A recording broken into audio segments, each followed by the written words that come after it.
سنگ تراورتن تکاب یکی از سنگ‌های پرکاربرد توی ساختمانه.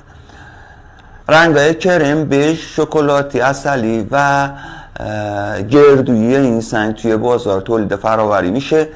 خواصی که این سنگ داره: جذب آبش 3.88، وزن مخصوصش 2 تن و 310 کیلو، مقاومت فشاری این سنگ 436 کیلوه. توی نماهای مدرن و کلاسیک ازش استفاده میشه و همینطور نماهای داخلی، محوطه سازی، تولید صراحی، سنگ‌های دکوراتیو و مبلمان سنگ.